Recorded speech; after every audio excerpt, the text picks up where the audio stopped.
not made that clear, and obviously I hadn't. We needed to, right? We say randomly chosen. We're talking about not just 25 different shares, but in that case, a 4% contribution in each of them to get to 100%. We say randomly chosen, folks. We mean randomly chosen. We're going to take this chunk of money, and if we have $1 million, okay, and we're going to look at 25 shares, we're going to put $40,000 in each of them, okay? And then we're gonna put $40,000 in 25 randomly chosen. No, you're exactly right. Everybody understand the question here. If we had 99% of our money in one of those securities and 1% spread among the other 29 or 24, would we have any significant level of diversification at all? And the answer clearly is no. Thank you very much. We all right there? Okay. Well, I'm glad that came up, because I guess I assumed that was understood, and we all know what trouble assuming gets you into. We all right here? Everybody understand the question, first of all? Is it a damn good one? And the response, which hopefully is a damn good one as well. We all right here? Good deal, good deal. I'm glad we asked that. What's next? Assuming the beta for stock J is 2.5, the risk-free rate is 0.08 and KM is 0.22. What is the security J? What was case of RF? 0.08. Okay, and the KM? 0.22. And beta? 2.5. So what do we get? 18?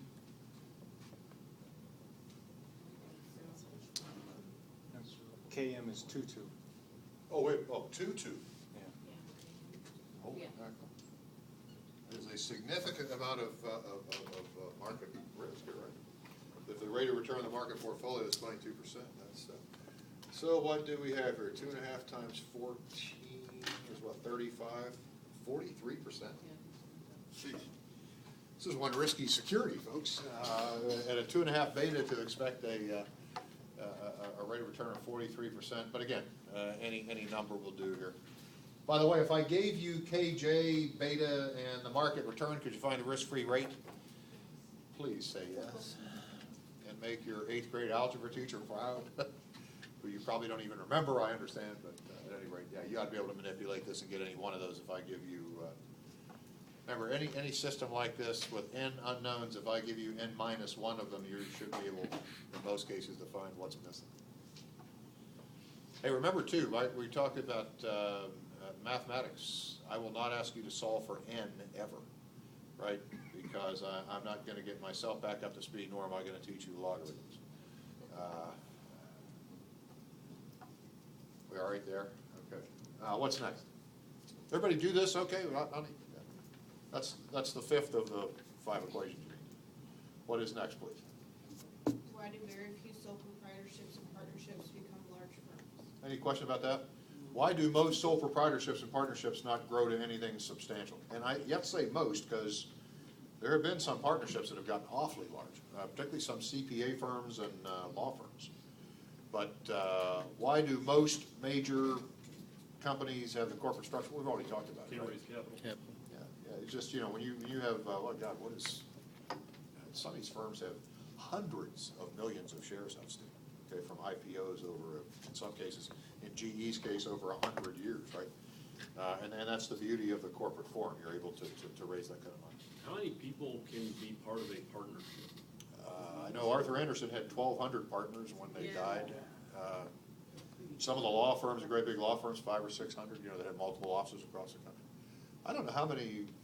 I don't know. There's no limit that I'm aware of, but It's all within the partnership agreement, and you Some of generally these- change it as they add more the partners. big CPA firms.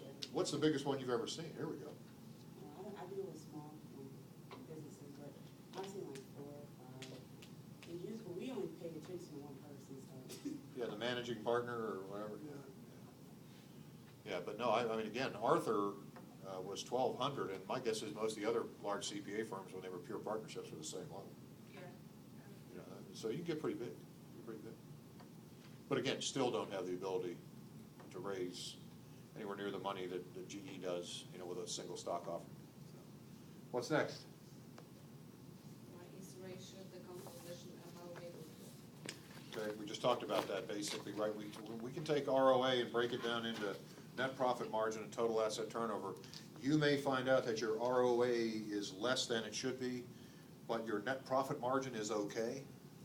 Once you learn that, if you're truly convinced that you've got to get your ROA up to a certain level, let's say your peer group or whatever, you know where the work has to be done. Okay, because you've only got a problem in one of the two areas that make up that ratio. It can be very valuable. It can be very valuable.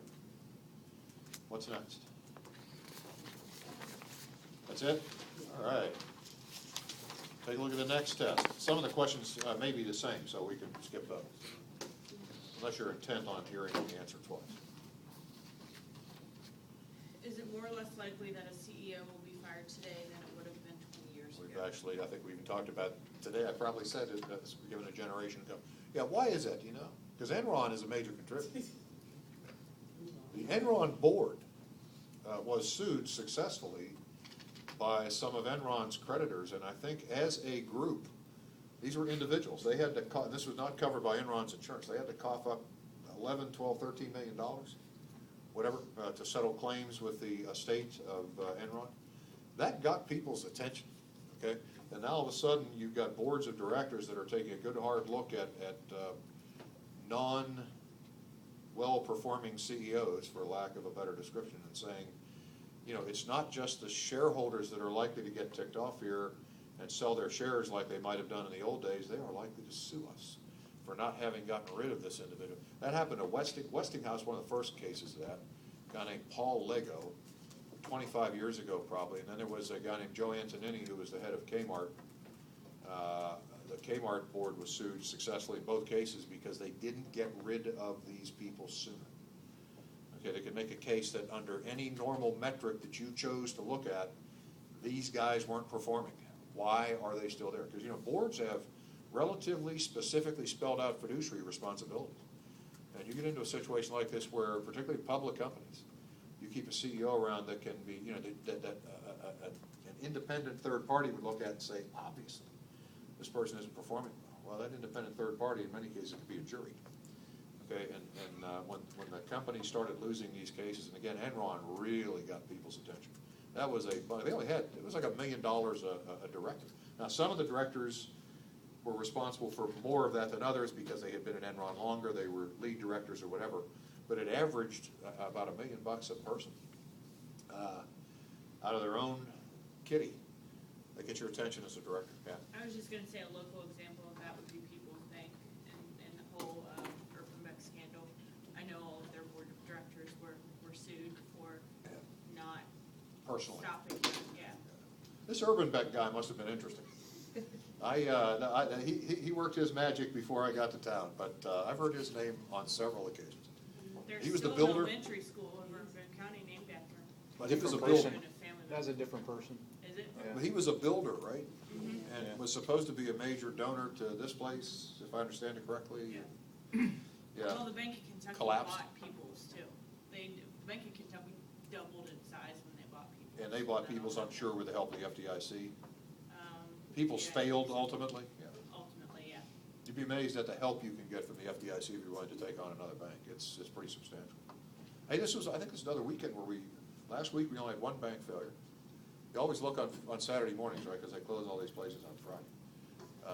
And I didn't see any indication over this weekend that anybody was closed up Friday. So that may be slowing down ever so slowly. We're still gonna have more this year than we had last year, I'm afraid. You still have 850 banks on the FDIC's problem bank list, which is alarming in and of itself in absolute terms. It's even more alarming when you consider that's 1 out of every 10 banks in the country. You have about 8,500 banks, I think 854 on the problem bank list. That is not good. And we expect foreclosures to go through the roof here because some of the incentive programs underpinning real estate have gone away, as you know. So this has got a ways to go. I think I told you in the fall of 2008, I told my graduate students in the markets and institutions class that this has got to be the greatest single time we've ever taken this class. And I said the same thing in 2009, and I just got done telling them the same thing in 2010. I'm hoping next year I can say, hey, this crap is finally, at least, you can see the light at the end of the tunnel. Because right now there is no light.